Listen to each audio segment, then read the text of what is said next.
Naannoo Amaaraa godina Goojjam keessatti qindoomina humnoota cimdootiin lolli cimaan taasifamaa ooluun gabaafame. Godina Goojjam aanaa Dagaa Daamoot bakka Faras Beet jedhamtu keessatti guyyaarraa qindoomina humnoota faannootii fi cimdootiin lolli cimaan raayyaa biyyaa waliin itti fufeen dhumarratti humni ittisaa Itoophiyaadha humna cimdoo ergama fudhachuudhaan naannoo Amaaraatti lola jalqabe to'achuu beeksise. Godina Goojjamitti bulchiinsi aanaa Dagaa Daamoot ibsa baaseen humnoonni faannoo dhukaasa banan aanaa isaanii gadhiisanii bahuu erga labsaniin booda humnoonni faannoo qindoomina cimdoo qabu kun ifduuba deebi'uudhaan taakkatti dhukaasa banuudhaan lola oowwisee turuun ibsame. Haa ta'uutii malee raayyaan ittisa biyyaa Itoophiyaa kutaa kaababaa Goojjam aanaa Washaraa fi Dagaa Daamoot Faras Beet bakka jedhamtu keessatti injifannoo addaa galmeessuu beeksise. Ajajni bahaa hojii farra finciltoota keessatti garee finxaaleyyii kana balleessuudhaan nagaa waaraa uumuu isaa ibsi raayyaa ittisa biyyaa Itoophiyaa kutaa kaababaa ifoomsetti jira. Raayyaan ittisa biyyaa Itoophiyaa naannolee itti bobbaafaman keessatti hojii farra finciltoota raawwateen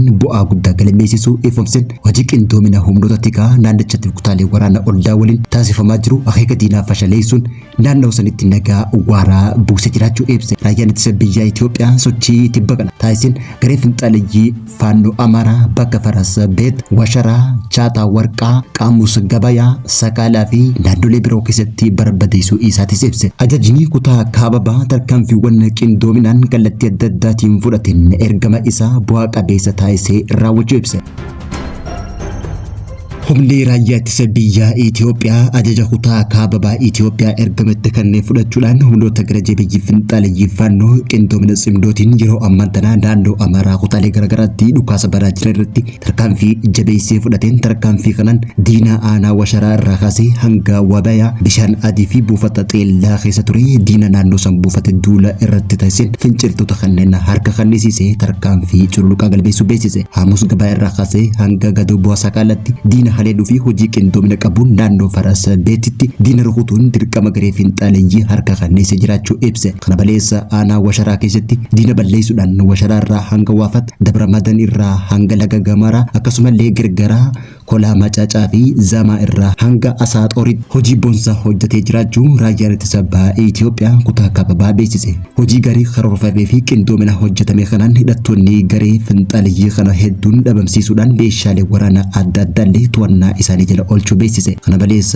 makiinaawwan adda addaa torba garee finxaaleyyii kun ittiin socho'aa turan to'annoo isaa jala galchuun gabaasni raayyaa ittisa biyyaa Itoophiyaa kutaa kaababaa addeesse. Gareen finxaaleyyii faannoo Amaaraatuun yeroo kararra deeman motorsaayikilii 10 takkaan socho'aa oduu jiranii tarkaanfii irratti fudhatameen motorsaayikilii 10 takkaas to'annaa isaanii jala ooluu raayyaan ittisa beeksise. Hojii kana keessatti humnoonni nageenyaa aanaa fi gandoota irratti bobba'an uummataaf amanamummaadhaan hojii taasisaniin humnoota kana irratti tarkaanfii fudhatanii nagaa waaraa buusanii jiraachuu beeksisan. Hooggantoonni sadarkaan jiran kanneen zoonii kaababaa Itoophiyaa naannicha irratti tarkaanfii fudhatanii yeroo ammaa tana humnoota gara jabeeyyii kana cimdoo waliin kanneen qindooman to'annaa isaanii jala oolchuu beeksisan. Farra finciltoota kanarratti ammoo yeroo ammaa tana hojiin duula nageenyaatis kan itti fufu ta'uu ibse. Akka odeeffannoon ajaja raayyaa ittisa biyyaa Itoophiyaa irraa argamte bulleeftutti duula ogummaa fi karoora gaariin qabame kana isaan milkeessanii jiraachuudhaan irra aananii jiraachuu ibse. Ajajni bahaa seera kana kabachiisuun kan itti fufu hoggaa ta'u abjuu namoota gochi jeequmsa Itoophiyaa balleessuuf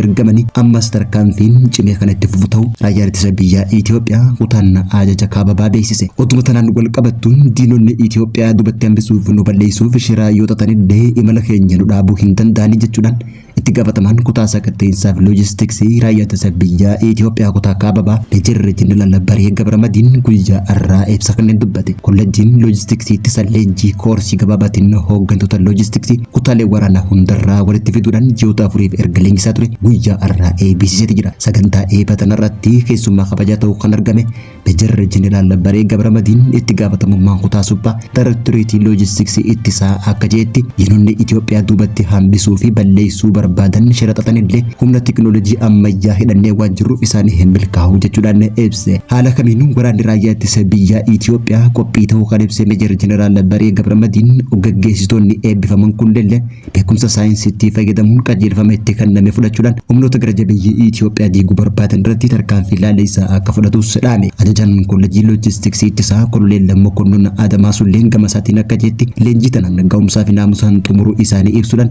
leenjiin tun gadi fageenyaan teeorii fi qabatamaan kan kennamaa turte ta'uu hubachiise.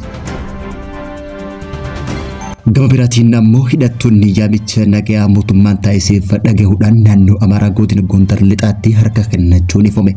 Godina Gondar lixaa aanaa Qaaritti hidhattoonni dhuunfaan hidhatanii bosona keessa sossoo'aa turan yaamicha nagaa mootummaan dhiyeesseef deebii kennuudhaan raayyaa ittisa biyyaa Itoophiyaatti harka kennatanii jiraachuun ifame. Hoogganaan tajaajila deeggarsaa lola ajaja kutaa 12 kan ta'e Koloneel Kabbadaa akka jedhanitti namoonni dhuunfaa kunneen olola sobaatiin humnoota farra nagaatti dabalamuudhaaf erga hidhatanii bosona seenan dhugaa arganii yaamicha mootummaan taasiseef fudhachuudhaan gara mootummaatti deebi'uu ibse. Hidhattoonni kunneenis meeshaa bireenii kan qawwee kilaashii gaggabaabaa fi rasaasa 32 baadhatu akkasumallee girnoovii fi akkasumas raadiyoo hariiroo hawaasummaa fi quunnamtii waraanaa ta'een booji'amanii jiraachuu ibse. Warri yaamicha nagaa fudhatanii harka kennatan keessaa obbo Habtee Heelee fi obbo Gaashuu Caqol jalqaba irratti gareen kun gaafii uummataa ni deebisa jedhanii amanuudhaan garee kanatti illee dabalamanii jiraachuu ibsan.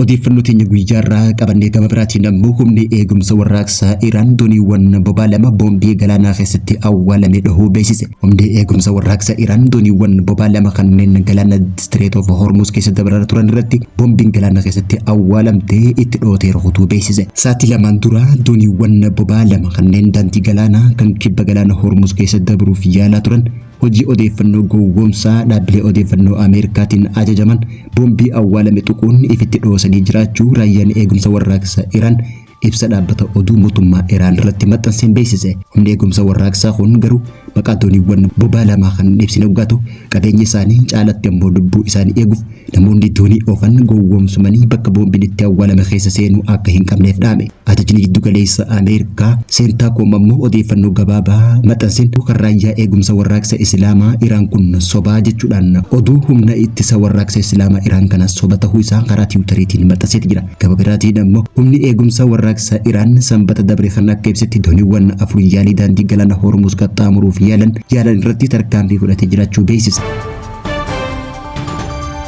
Daawwattoota fi hordoftoota Lammii Miidiyaa irraa oduu teenya galgala kanaatiin kan gammaddee hordofaa turtanii turtiidha.